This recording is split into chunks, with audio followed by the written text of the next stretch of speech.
Welcome to Ohiro's educational series on fishing.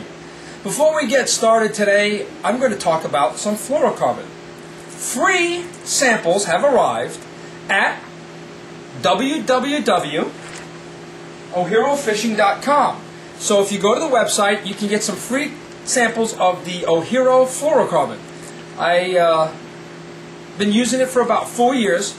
It definitely, by far, is the most invisible fluorocarbon on the market, and I would tell you, get a sample and tank test it for yourself, and you will see how invisible it really is. Plus, it's super abrasion resistant.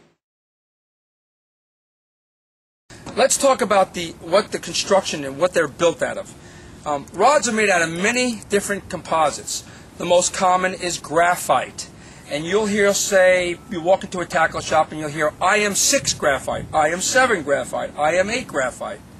And basically, most rods today are built with an IM7, some are with an IM6 and an IM8. And what that basically means to you is that usually the higher the number, so an IM8 graphite will be a higher grade of graphite. It'll be lighter, a little bit stronger.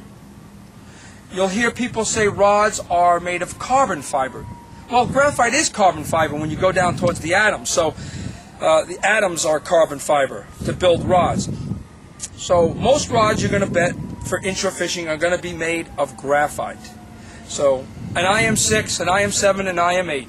When you go to a tackle shop, ask the personnel in the tackle shop about how the rod is constructed, and they'll be able to tell you how each rod is constructed, what it's made out of. And if they don't know because it's a new series that came in, or they have so many different rods, you're obviously not going to know what every rod's made out of, they'll have the book that they can open up to look to say how that rod's constructed and what material it's made out of. So you got a graphite rod. You buy it and you can say, I'm going to use an IM7 graphite. This one here is an IM7 graphite. It's light, it's durable, it's sensitive, and it's flexible. Now, as you go up in IM8 graphite, let's say, you'll probably pay more for the rod. So when you see one that's IM6, it's usually less money. And IM7's usually more, IM8's even a little more. So the higher the graphite number, usually the more you're going to pay for the rod. Now, you can buy an IM8 graphite rod that's less than an IM6 and an IM7 in price, because maybe the graphite in the IM6 rod that I just told you might be more money than the IM8, and I'm telling you that the IM8 may be a higher grade, so why wouldn't it cost more? Is maybe they put much better guides on that IM6. The guides on this rod are what they call silicon carbide, and there's tons of different guides, composites of how they make them. You'll hear silicon carbide. Some are made of ceramic. Some are, you'll see foul-proof guides. They don't have a ceramic insert at all. They're just a stainless steel ring. So there's so many different guides. But silicon carbide is a great guide because it was actually made basically when braided line came out, because braided line won't damage the ceramic. Because some of the guides that were older, the ceramic ring that was inside the eye, the new braided lines would actually cut it after a long period of time of rubbing it. The friction would cut it. But this is silicon carbide. Silicon carbide is an excellent guide. It holds up the salt water really well, and it's great for braided line. Also, the frame of the guide, what metal it's made out of. Some of them make them out of titanium. Some of them are made just out of an inexpensive metal, and then they're coated. So all different things will change the price of that rod. Basically, rods, you can buy them for anywhere from $20 all the way up to hundreds of dollars, depending on what you get. Custom rods. Besides graphite, there's some most rods are composites, including the graphite in this. It's a composite. It's not all one type of graphite in there. But you'll hear people say they want to buy a glass rod or a fiberglass rod or an S-glass rod. Glass rods are made, and they've been made for a long time, and they have a different application. Glass rods are much more durable. They won't break as easy as a graphite. A graphite is much more brittle. A glass rod is less brittle. If you ever see like an Ugly Stick commercial, they'll take the rod and they'll bend it in half. Well, that's all glass. If I took the tip of this and bent it real hard like they do on an Ugly Stick, it would snap the rod because graphite is brittle. There are applications inshore for glass rods. Bass fishermen, when they use crankbaits, they like a lot of glass in the rod or a completely fiberglass rod or S-glass rod because it has a lot of give to it. And when the bait's moving fast and the bass hits it fast, they don't want the hooks to rip out of the mouth. The graphite will, respond much quicker. It's much stiffer.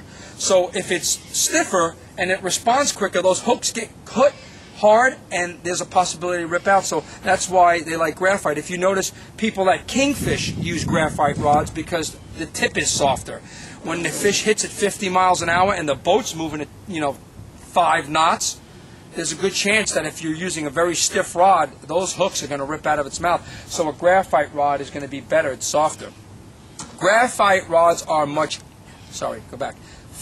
rods for kingfishing are very popular. But fiberglass rods or glass rods are much heavier than graphite rods. So if you're an inshore fisherman and you're casting a plug all day, a topwater lure or it doesn't matter, a plastic jerkbait, holding a glass rod all day, it's quite a difference in weight. The example is this graphite rod will weigh probably about 4 to 5 ounces. If this was a glass rod or a fiberglass or an S-glass rod, it'd probably weigh about 9 ounces or 10 ounces. And after a long day, it makes a difference. But they all have different applications. You should always have both because you're going to use graphite rods and you're going to use fiberglass rods. The best way to use a rod is, and most people pick one, is when you're on a boat, you're fishing with somebody, and you use a rod all day and you realize you like that rod. That's a great way to start to use a rod, is to go on a boat, get to use it with somebody and say, I really like this rod. Now, I use every type of rod. I use 7-foot, I use 8-foot, I use 7/6, I use graphite, I use glass. There's no one rod that can do it all.